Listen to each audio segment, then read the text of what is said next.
it gives me great pleasure to introduce Dr. Quentin Shepard as our speaker today.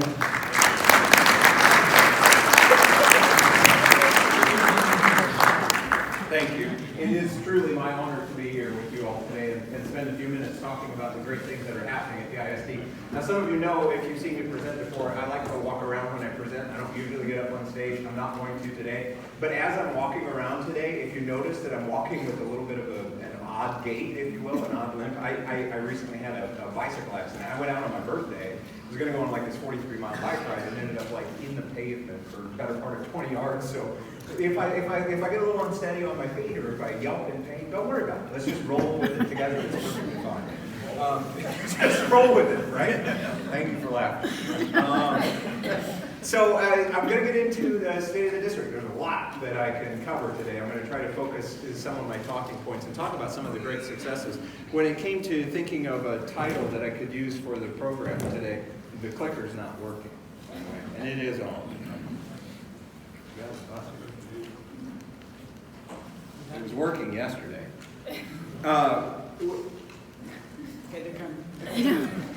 When I thought of what I could title the brief, I'm just going to roll on. I'll catch up eventually. I thought the title that is maybe most suiting, given the success that we had in the last few years, is More Kids Learning More. If you want to essentially know what's happening in the district, that's it in one phrase. That's the elevator speech. More kids learning more.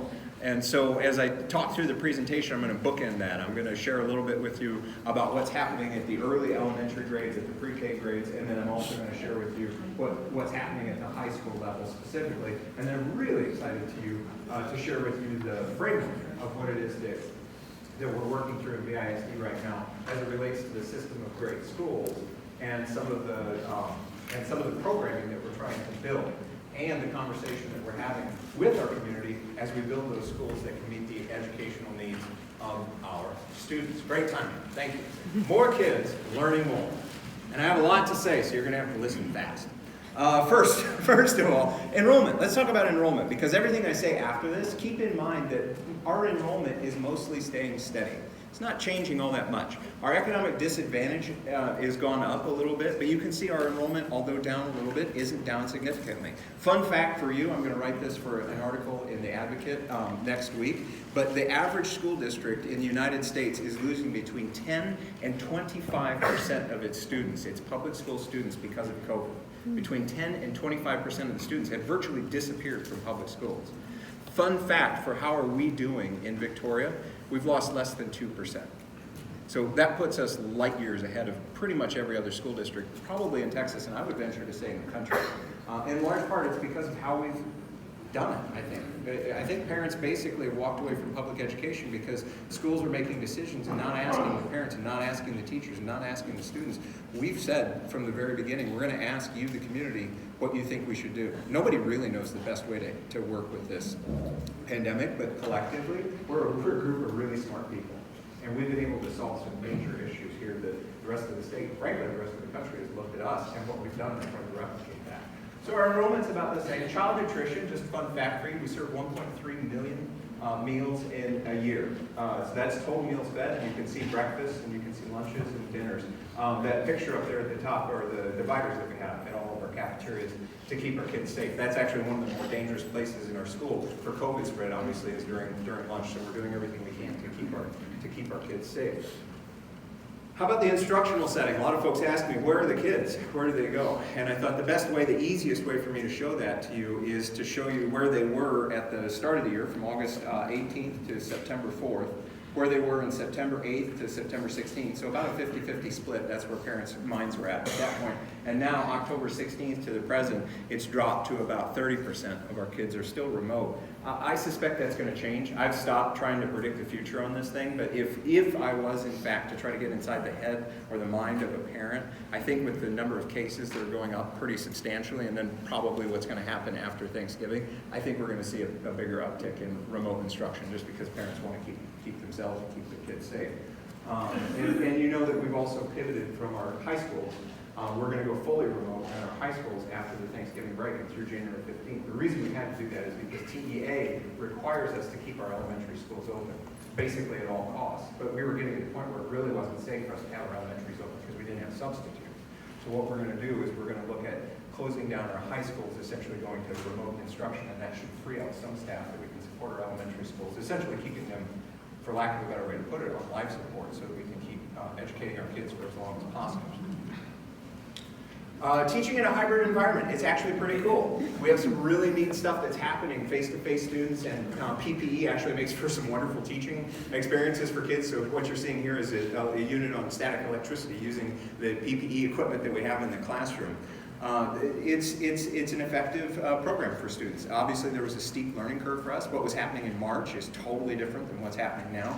One of my favorite conversations is we came back to school in, I think it was probably early September. I was talking to a father on the phone, and he was pretty upset with me. Most parents at this point are pretty upset with me on a regular basis, so that's fine. But he was telling me how bad everything was, and I'm like, oh, what kind of a letter grade would you give us, in terms of how bad it is? And he's like, well, it's a D. And I said, well, how does it compare to last year? And he goes, well, it's an A. And I'm like, okay, it's much better than it was last year, so that's a good thing. And I think that just helped reframe how things were, because in spring it was tough. We didn't really have a lot of chance to prepare. We did over 200 professional development sessions for our staff on remote instruction over the course of the summer. We came back strong. We did single sign-on for our kids, we had devices for our kids, we had hotspots for a good portion of our kids, a number of curricular programs that were reoriented to the instructional program and what have you. So it really worked well. This was the part where I was going to turn my laptop around and we were all going to hop into a classroom together. It was going to be super awesome. And then I just found out late yesterday afternoon that because the teacher was pregnant and she went into labor, she's not going to be available today. She did offer to log in from her hospital bed. Go ahead and sit this one out. You're fine. Thank you. So we're not going to do that. You remember seeing this last year. This is the flow chart of the task force that we put together, and those check boxes show all of the ones that we made progress on or completed, and there's just a few left. You see digital ecosystem was a big one for us. We still have a long way to grow in our own digital ecosystem, but we will continue to make progress with that. And the other piece is the effective school framework up there.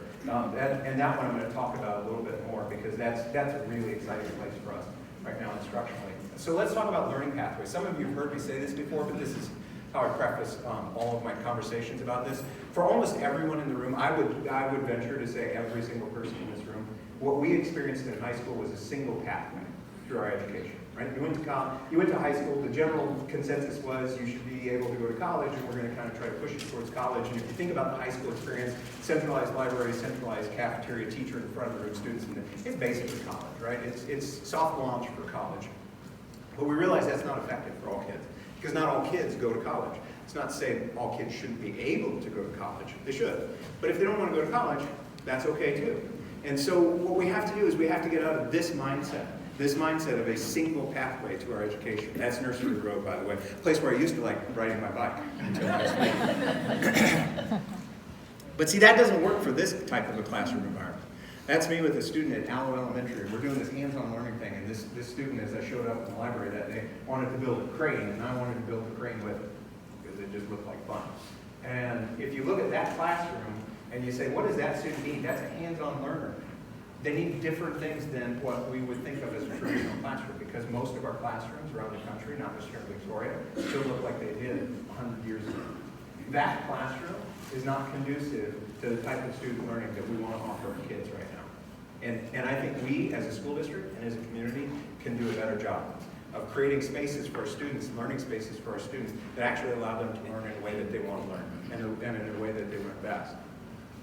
So I talk a lot about pathways, and what does pathways mean? Well, it means a lot to me from this vantage point. This is sitting on stage waiting for graduation to start, back when we used to do graduations.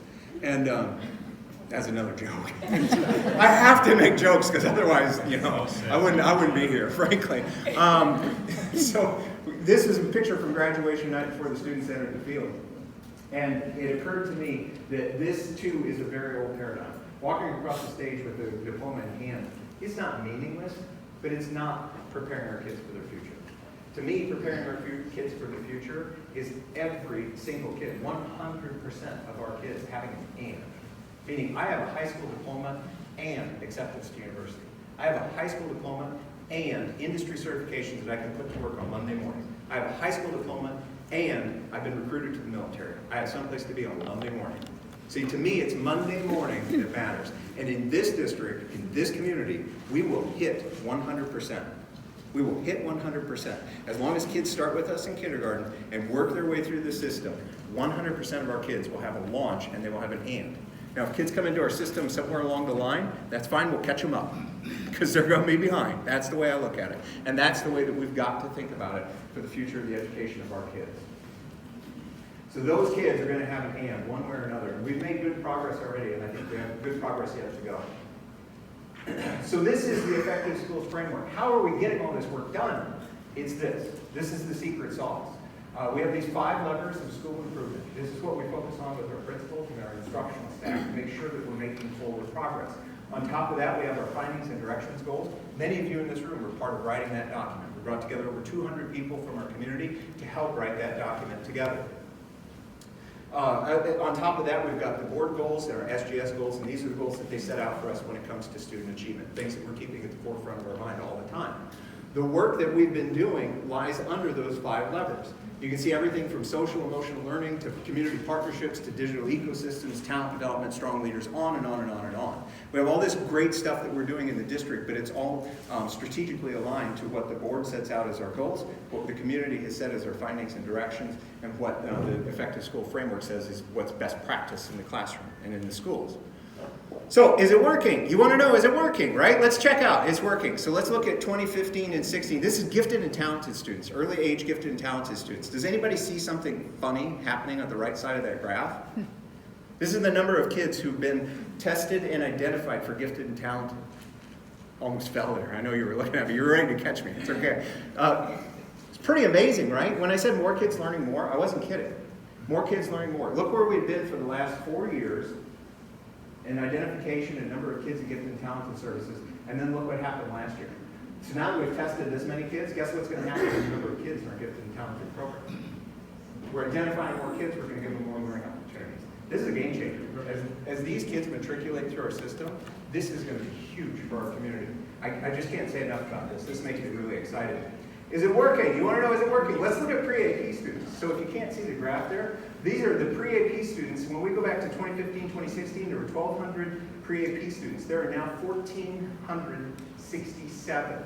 Now remember what I started with the enrollment. Our enrollment has not gone up. In fact, our enrollment's gone down a little bit. But we have more kids in pre-AP courses. And we have more kids taking pre-AP courses. From 2,500 to 3,200. That's pre-AP. What about AP? You're saying, oh, Quentin, you're hiding this from us. Show us the AP. Okay, here's the AP. We've more than doubled the number of kids in AP coursework. We've doubled the number of kids in AP coursework. And we've increased by almost 400 the number of courses that those kids are taking. It's working. More kids learning more. So how are they scoring? Oh yeah, you're putting all these kids in AP, but obviously they're not doing very well. Well, that would be wrong too.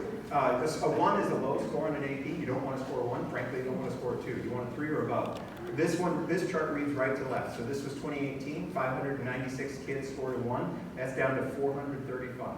So less kids scoring at the bottom end, less kids scoring at the second, more kids scoring at 3. Look at this, from 56 to 87. The kids who are scoring at the upper end is going up. So more kids taking pre-AP, more kids taking AP, more coursework in AP, and our scores are going up. The proof is in the pudding. But if they're not in an AP program in high school, what are they doing? Well, we're pushing them into dual credit. Check this out. This is even more amazing. If you look at what happened in 2019, 2020, we had 0 kids in dual enrollment because we didn't even offer the program. And this is looking at East. And then in dual credit, we had 88 kids. So these are 88 kids that go off to Victoria College. Dr. Kent is an amazing new president of the school. They're excited about the partnership that we have with her and the continued partnership with the community college. But you can see what happened in the next year. We went from 88 to 137. And at the same time, we forged a new partnership with UT Austin called Dual Enrollment. So this is a whole different set of classes where the kids can get credit at UT Austin if they want to. And more kids are doing that too. So one of the big worries in the community, and frankly it was a worry of mine at the time, and I didn't say anything about it, but as we open this program, this dual enrollment program, are the kids going to go to UT Austin and stop going to Victoria College? It turns out no. They're going to go to both places. The whole secret is create options for kids and parents. Kids and parents want options for their education. We're giving those options. More kids are in AP programming. You can see it at West too. See, I'm just going to keep talking faster and faster because I get so excited I can't help myself. So West, the same thing. We moved up from 124 to 136, and we have 73 kids in dual enrollment at West at this point in time. And they're scoring better, and they're taking more tests. So at the upper end, more kids learning more. Graduation rate. I know what you did, Quentin. You kicked a bunch of kids out of school. That's how you did it. You kicked all those low-achieving kids out of school, and then your scores go up, and you get to brag about all those. Yeah, that wouldn't be true either. Check this out. 2017, 2018, and 2019, our total graduation rate went up. Now, you're looking at something super cool here. Like, I can't brag enough about this. So the one on the left is all students. The one on the right is at-risk students, students who are at risk of dropping out.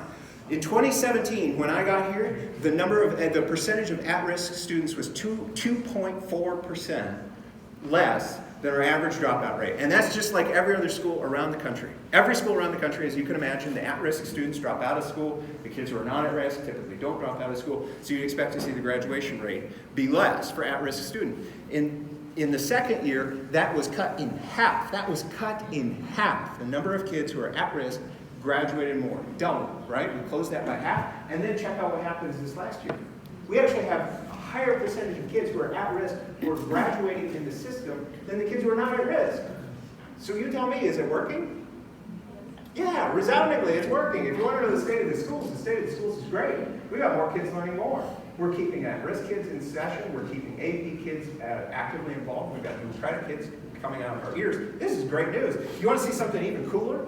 Let's look at that at-risk, the graduation stuff a little bit more. So now I'm going to compare it to the state data. From 2016 to 2019, BISD increased, if you can't see that, 9% for our all students. So this graduation rate, all students, we increased by 9% from 2016 to 2019. We are 4.5% higher than the state last year. 4.5% higher than the state for our graduation rate. This is where it gets awesome. You're right. Thank you. It is awesome. And then look down here. This is our homeless students. These are our homeless students. These are the kids that nowhere in the country do our homeless kids graduate from high school. Check this out. In the last 4 years, we've increased 17.9% homeless kids who are graduating. 17.9% in the last 4 years. But this is even cooler. When you compare what we're doing to the state, I can't even see that number. It's so big. It's 15.9%.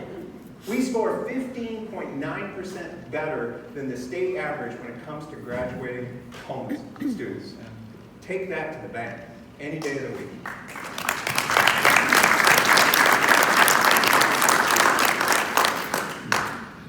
So how are we doing? We've got the ACE program. You've heard about that at O'Connor Elementary. We put a whole bunch of stuff out into the community about the ACE program. This is an elementary program for kids that kind of gives them a super start, frankly. And we've invested a ton of resources into the school. Now, how much does it cost the taxpayers? Not a penny.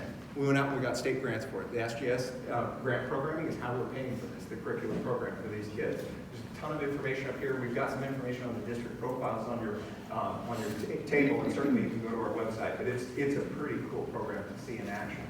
We are super elated to announce our early childhood success. There's two pieces of information on here. You've heard me talk about the FW Gross building and our intention to reopen that. We're forging a partnership with UT Austin and CLI. CLI, Children's Learning Institute, is the highest rated program in all of Texas and frankly throughout the entire South of the United States. CLI has not formed a single partnership with a single school district anywhere in the state of Texas to run an early childhood center until now.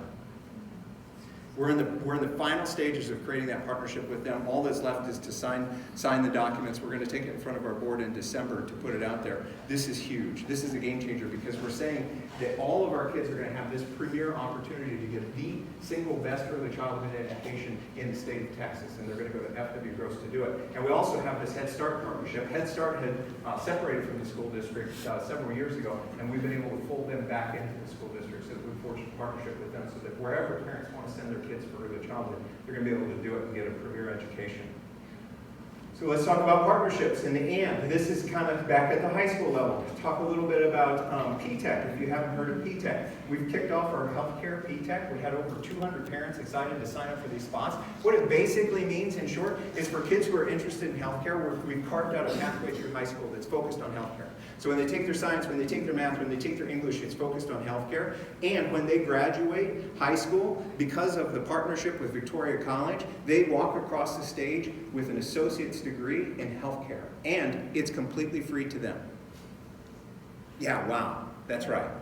Keep saying that. Wow. Amazing things happening in the school district. We have more P-TECHs coming. We have computer science, education and training. We have STEM at Victoria East High School also on the way. We're building these as fast as we possibly can. Do you want to talk about CTE programming and all the programs of study? You see that we have 19 programs of study, 81 CTE courses, and 12 dual credit articulated courses. We've got partnerships, folks, and we're always open to more partnerships with any business that wants to step up and join us. So what does it look like? How do you build this framework? How do you make it work? I'm going to build it from the ground up. I talked about the Early Childhood Center. That's where we want all of our kids to go to get a rocket start, right? And then from there, we want to have these 4 premier campuses for our kids. All of this, by the way, is grant funded. This amounts to a total of $8 million in grant funding that we've been able to bring in from the state, none of which costs the taxpayer a penny. So kids will be able to go, if they want to go blended learning, that's a technology-rich pathway. They'll be able to go to either Shields Elementary or Hopkins Elementary to get that premier education. I've talked about the ACE campus at O'Connor, also a premier education. And then on the other side, you see STEM pathways, science, technology, engineering, and mathematics. We're excited about a future partnership with UHB on this, and those students will be able to go to Smith Elementary for that type of focus. Now, all of our other campuses are also superior in every regard, but we're giving parents and kids options. Where do they go to middle school? We have grants for that.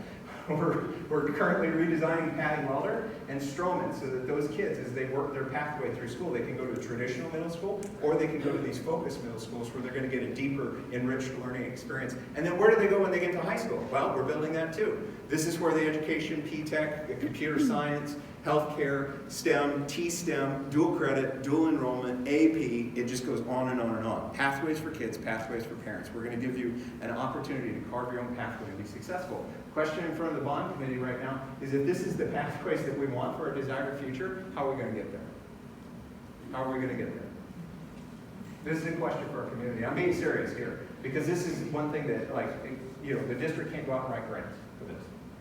If we want to build schools that are going to allow us to deploy the curriculum that we're trying to build for our kids, it's a question for our community. Will you support us in this effort? If we challenge ourselves to be responsible with taxpayer dollars, can we do this together? Because we're going to need your help. And I'm going to talk about taxpayer dollars in just a minute because I want you to have the facts around that too. Fund balances. Quentin, you must have been spending a fortune to make this happen. Actually, no. We're going to look at the last 10 years and you can see what's happened to the fund balance. We've been super diligent. Your trustees work harder than you can possibly imagine, making sure that the decisions we're making are best for kids instructionally, but also the most fiscally sound and prudent for the taxpayers. They've been able to put money in the fund balance. We're not where we need to be yet, but we're making forward progress. They're doing a great job, and they're keeping our eye on what's most important, students and student learning. General fund resources, this is just kind of a quick, I don't want to call this a throwaway slide, but it's a little bit of a throwaway slide. The big thing to take away is it's about an even split between local sources and state sources. When you wonder where the funding comes from, it's a combination, about a 50-50 split between local and state resources. What about where we spend our money? This is a fairly well-known fact. Most schools spend most of their money in payroll costs. For us, it's about 80%, just like every other school district in the area, just like every other school district in the state of Texas. About 80% of our costs are tied up in personnel. That's why we struggle to find funding for things like technology, buildings, buses, and all that other stuff, because we're a people-heavy business. So we continue to work with that. There's some misinformation in the community that we overspend on staff. We don't. We're right in line with everyone else, and that we underspend in maintenance and taking care of our buildings. That's also not true. We spend the same as pretty much everybody else in the state of Texas and regionally. So let's talk about tax rate. This is a really important one. So you're looking at the tax rate over the last about 20 years. Yeah, we've got 20 years of data. And you can see what's happened to the tax rate, because I heard a lot when I first came here. Oh, our taxes are high, our taxes are high. They're higher than they've ever been, ever in the history of whatever. Yeah, okay. Well, this is the fact on the matter about taxes. Hey, Jesus, can I put you on the spot? Absolutely. What grade were you in 1992? Oh, I don't know. Well, guess. Yeah, I was gonna say third. Third grade. The last time your taxes in Victoria were as low as they are this year, Jesus was in third grade. It's funny, but then you're going to go home and you're going to think about it and you're going to think that's not really funny at all. Because a lot has happened since he was in third grade. And we have not increased our taxes. In fact, they're the same place they were in 1992. So if we want to continue educating our kids and preparing them for 1992, we're heading in the right direction. I think we can do better. And as a community, this is a conversation that we're trying to have with our community. See, a bond is not something, this is, as a board, we've talked about this a lot. A bond is not something that we ask of ourselves, right? It's a question that we ask of the community. We ask the community, what type of an education, what type of a future do you want for your kids? What type of a future do we want for this community? Can we get behind an education plan? It's my job to put together an education plan that makes sense for this community. It gives you hope. It gives you excitement. And then it's our job to come together and say, yeah, we want to make that manifest. We think we have it in us to do this. And that's the question that we're going to ask you in the next couple of months. So if you're watching the bond videos and the task force of the work that they're doing, awesome. If you're not doing that, start going to the website. Everything, we believe in radical transparency, which basically means insane levels of accessibility to information. So we've put every single task force meeting up online. You can watch every video. We put every single presentation up online. You can check that out. You can go to every survey. You can go to every piece of information that we've ever created and ever generated. We're keeping nothing from you so that you can become informed and help us decide what's the right direction for our schools moving forward. So I'm going to add just one last thing about funding, because this is a question I get a fair amount as well. And that is, what has COVID done to the school district? And what has happened with some of the state funding and some of the federal funding? And you read about CARES, and you read about ESSER, and you're like, oh, how does that all work for the school district? Well, this is what it looks like, the best way that I can think to explain it in two graphs. So our COVID expenses to date are about $5.2 million. It's a little bit higher than that from last week. You see that every week we put something out on social media showing our costs and the cases and so on and so forth. And you can see it's academics, payroll, technology, food service, maintenance, nursing, and then some transportation, communication stuff. $5.2 million from the funding that we've been able to sort of claw back, for lack of a better way to put it, from either the state government or federal government. That's Operation Connectivity, which was a device thing, and then Coronavirus Relief Fund, and then ESSER funding. That total amount is $3.7 million. So the delta on that is $1.5 million. That's how much we're short. Now, unfortunately, we were supposed to be at zero. That was how it was originally planned from the federal government. And so the federal government handed down a bunch of money to the state government, and the state government was charged with distributing that money to the school districts. The state government put in a bunch of hurdles.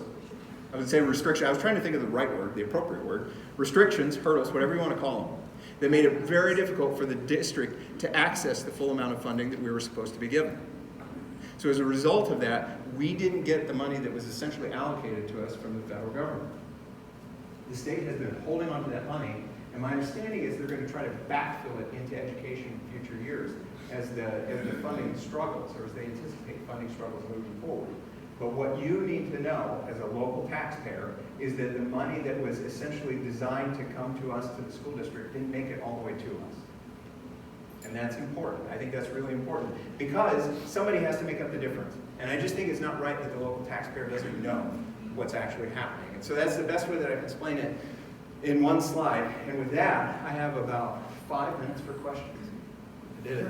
Take a look at grab a line in case somebody wants. Yes, sir.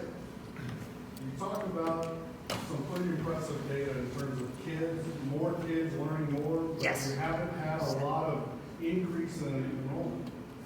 A big section that needed to be covered was your digital ecosystem. Yeah.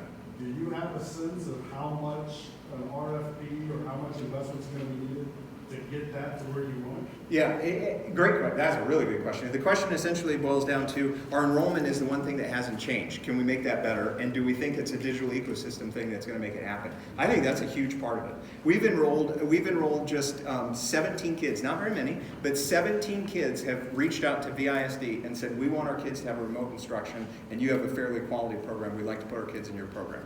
That's not very many. We think it could be higher, and we think we could accept some of those kids.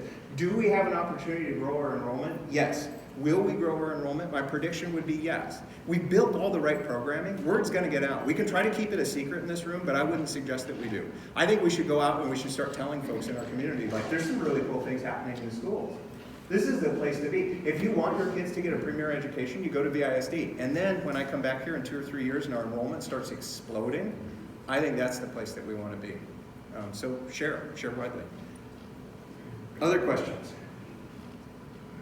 Go ahead.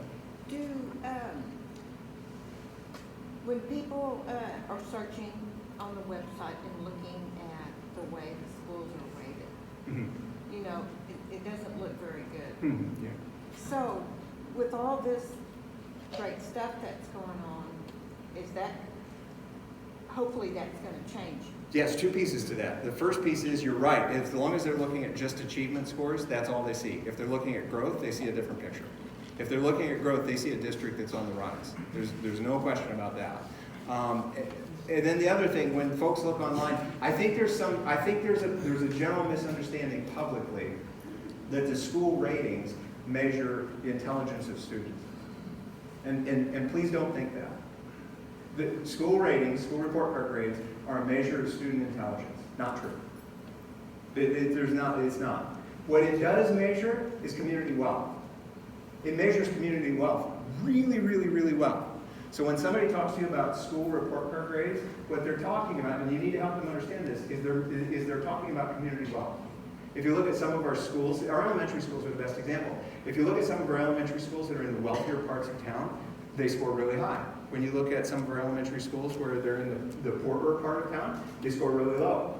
That's it. It just measures community wealth. And it does a really good job. It's an awesome measure of community wealth. Will our scores change over time? Yes. I think so. If we provide, and here's why. If we provide a really, really high quality of education, and we do all these great business partnerships in our P-TECH, and we start creating a workforce where people want to work, then places like the Chamber and the Victoria Economic Development, then they can recruit businesses into our community. And businesses create local wealth. And local wealth, that is good for kids. Local wealth, our test scores will go up. I do believe that. Go ahead. Are there any talks that are any more about maybe doing facelifts or improvements to some of the elementary schools? I know it was mentioned, and I know it all costs money, but is that on the back burner? Or? It's actually part of the conversation. It's part of everything is on the table for the planning task force right now. And they're looking at everything from playgrounds to the schools to the infrastructure, and frankly looking at several buildings where we have a really hard decision to make as a community.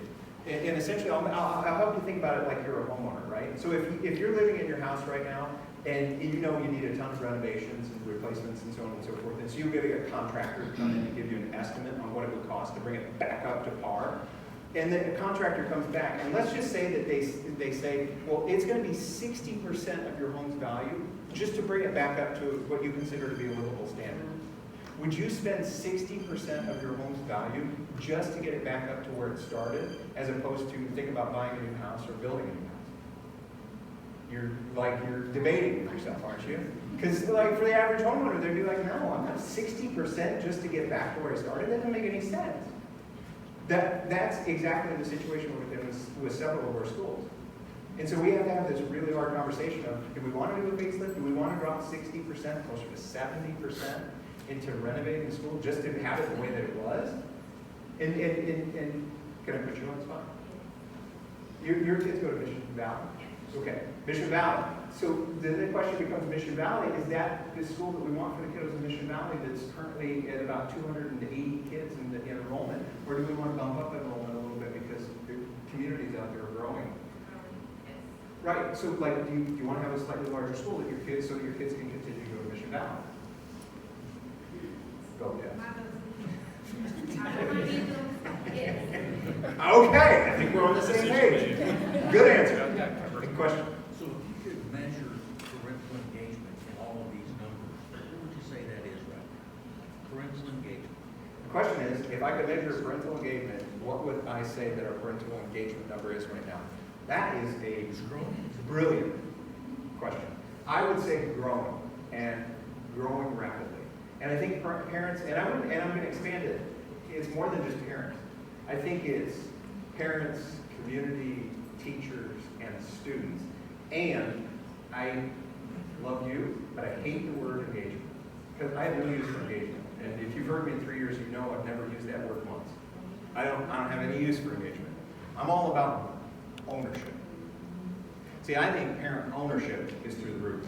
I think community ownership is as high as it's been in a long, long time. I think teacher ownership in the education system is as high as it's been. And because we involve students in the decision-making process, I think student ownership in their learning is as high as it's ever been.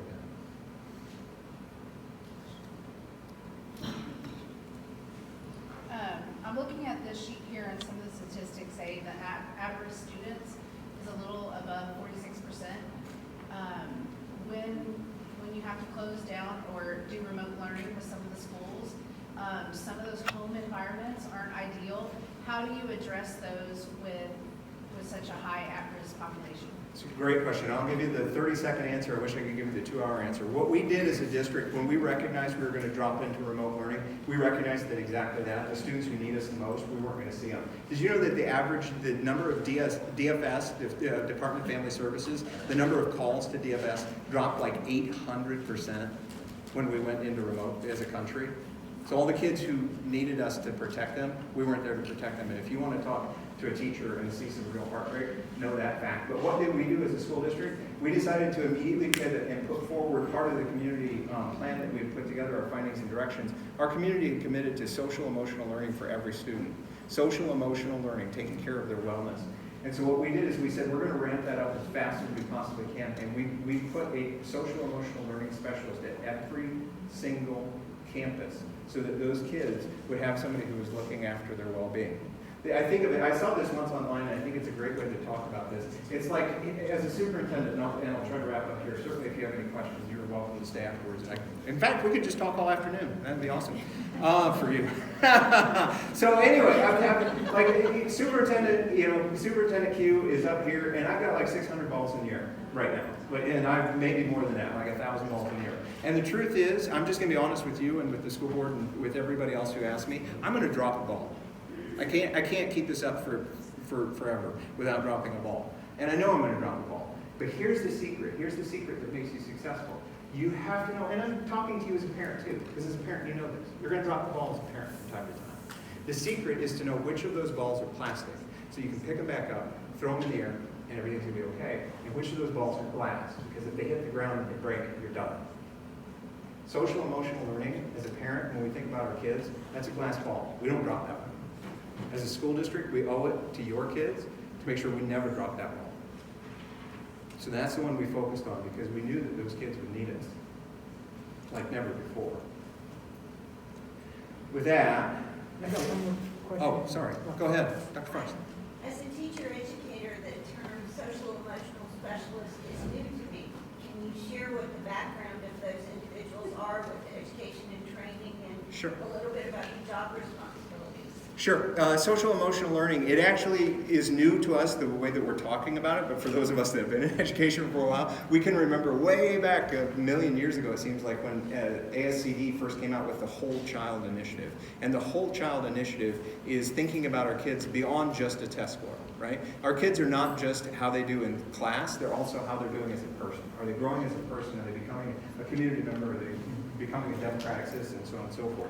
Social emotional learning is thinking about the academics part as like a pipeline, and then the insulation around that pipeline. So it could be mental well-being, it could be mental health, it could be connecting families. A lot of the work is connecting families to services that they may not know that they have available to them. Now, things like food and clothing and healthcare and all of those other needs that so many of our families struggle to piece together. Social emotional learning folks at our schools are looking at student wellness and also looking at some of the family wellness. So is this person coming from a social work background, a counseling background, a parent educator background?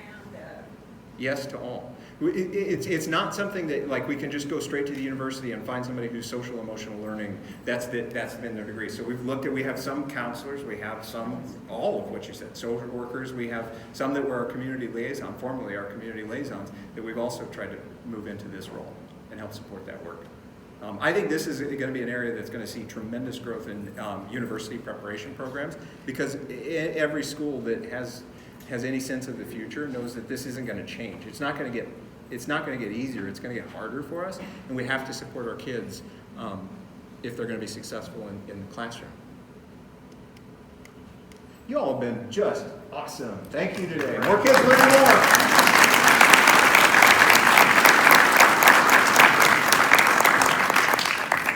Thank you very much, Dr. Shepard. Thanks for the enthusiasm, and thanks for being here in Victoria. With what you faced, we're turning it around, and I think everybody can be proud of the work that Dr. Shepard is moving into.